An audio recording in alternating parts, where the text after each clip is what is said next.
let's play a game. Each of us describe in adjectives or phrase length modifiers who Mr. Jones is. You first go. Just one. Man. I can start. Sure, go for Okay, it. academic. You go. You go. Weak. Superficial. Self-confident. Kind of journalistic in watching the counterculture. Got a pencil in his hand. Yeah, hollow. Hollow. A easy target for a man like Dylan who wants to hang out on the edge. A centrist. Impotent. Overthinker. Man. Literalist. Interpreter. Someone who likes to interpret things. Yeah. Someone who's constantly walking into a room and everybody thinks that somebody has left A the room. prude. Sort of, I mean, really. Just Square. a Square. Square and prudish. Afraid Square. of sex. Square.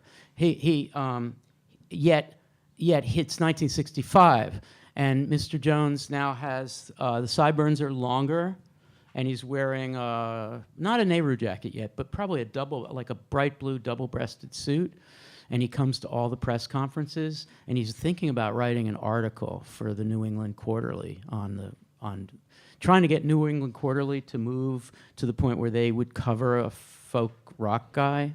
Right. Yeah. Sort of a poser.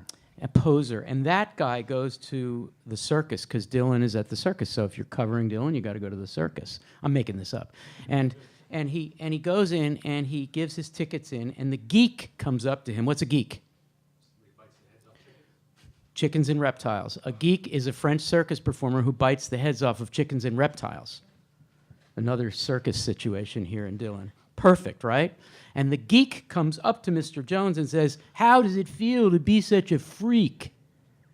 The geek says to Mr. Jones. And you say, Mr. Jones says, "Impossible," as the geek hands him a bone, presumably, the chicken, a little left from the chicken.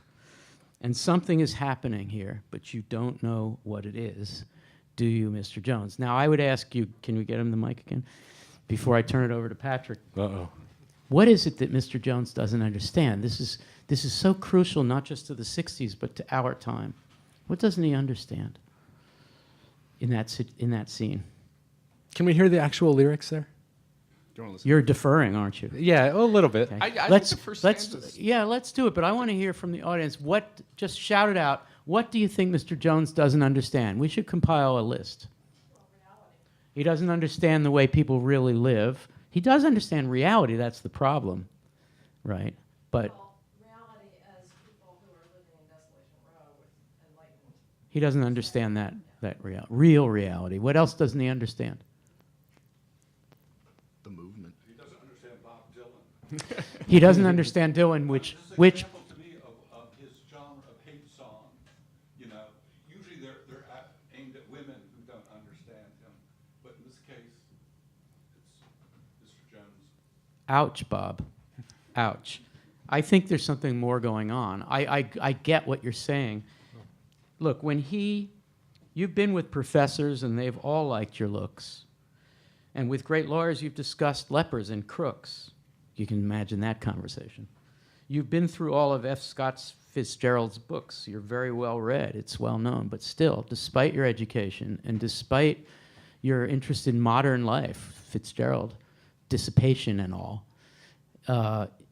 you don't get it at all. This is an anti-intellectual, and although he's the most intellectual, songwriter we have, or one of them, and this is anti-establishment, and it's anti-academic, and Fitzgerald's probably Mr. Jones probably got the BA from Princeton, I would say.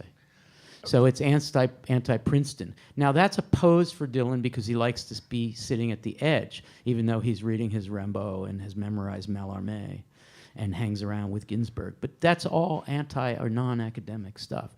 I think there's something really important for us sitting here in a university in the middle of the day to contemplate what Mr. Jones doesn't get and whether it's possible that what Mr. Jones doesn't get, we still don't get. So I'd push a little harder. So why don't we have Eric say what he wants to say, and then then I'll throw it over to you. Give the mic's coming. I guess I'm thinking Mr. Jones wants to have his cake and eat it too. He wants to hold on to, a big chunk of what he's already comfortable with. And just make enough space to include these interesting people on the edge. But the center cannot hold because the center does not have room to look out for what's really happening on the ground. So Mr. Jones is holding on too tight to something that's got to go if there's going to be room for everyone else. Mr. Jones still believes in making sense. I think there was one comment over here too, didn't no? Okay. Do you want to comment and then play a little from the song? Sure. So the one thing I would say just about finding a way in, because it took me until preparing for this this discussion to really find my way into this, which isn't, for me anyway, Dylan is not Mr. Jones.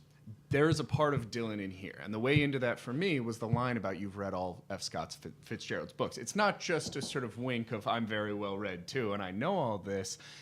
The Great Gatsby is about a kid from the Midwest who goes to From Minnesota. College in Minnesota. Right. He drops out of school. He moves to New York. He changes his name. He becomes fabulously famous, and yet he's still miserably unhappy and inaccessible. Dylan is not simply talking about an other here. He's wrapping himself up in all this. And that, for me, totally changed at least the ease with which you could say, well, Dylan is just saying F you to everybody. He's wrestling with something himself here, and he's trying to figure out where he stands in relationship to that. So I think he's Mr. Jones, too. And that, for me, was really helpful in trying to say, okay, I can find Dylan in this song, too, not just everyone he hates. That's a very good reading. It might be a little Mr. Jones-ish, the reading.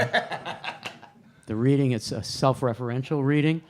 I think I buy it, but I still think that if it's about some version of him, the Secret Square, the American Dream guy, or the pretend guy, still the commitment to disconnection, disorientation, linguistic disjunction, and miscommunication that's in this song.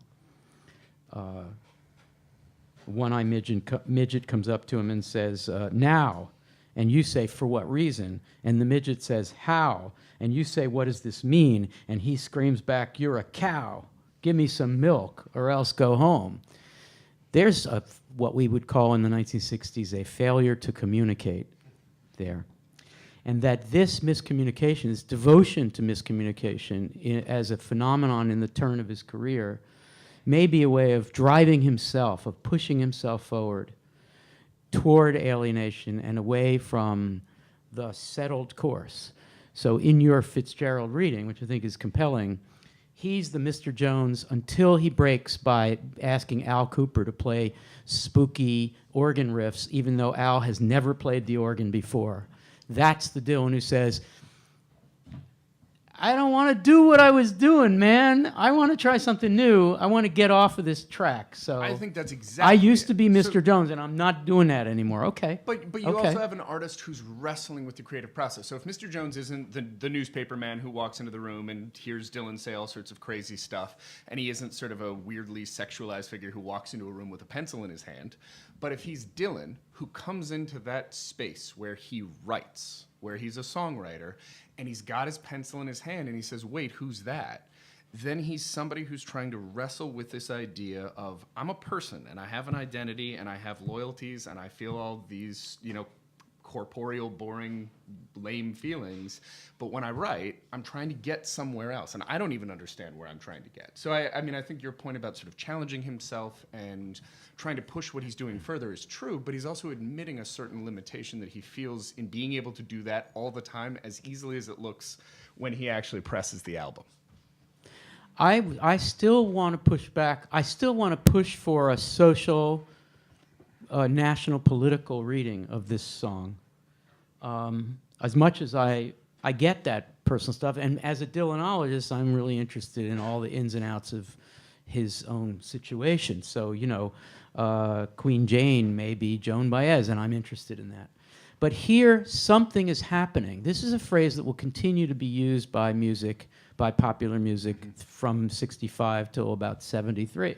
There's something happening here.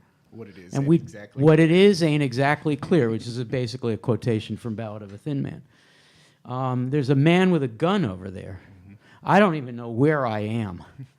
And I got a BA from Princeton, and I read Fitzgerald, and I got A's, and I got a job, and I can write clearly, and still I don't understand what's going on. And Dylan is saying the country could be in the hands of people who claim they know what's going on when they don't. So I'm worried about that, he's saying. I'm worried about a country that is in the hands of people who are confident enough to think that language still works, that when they say something, they mean it, that they aren't simply lying. And I think Ballad of a Thin Man is a rallying cry to make sure we understand who the Mr. Joneses are out there, and to expose them to the geeks and the other circus performers and the weirdos and the surrealists and the marginalized people. The man in high heels. The man in high heels, and there's a lot of gender bending here, and more so anywhere else in his albums so far. He wants to mix things up so that the Mr. Joneses are confronted by a change of identity in America and admit, I'm lost. I don't get it anymore. Something is happening, and I really should try to understand it. You want to play a little?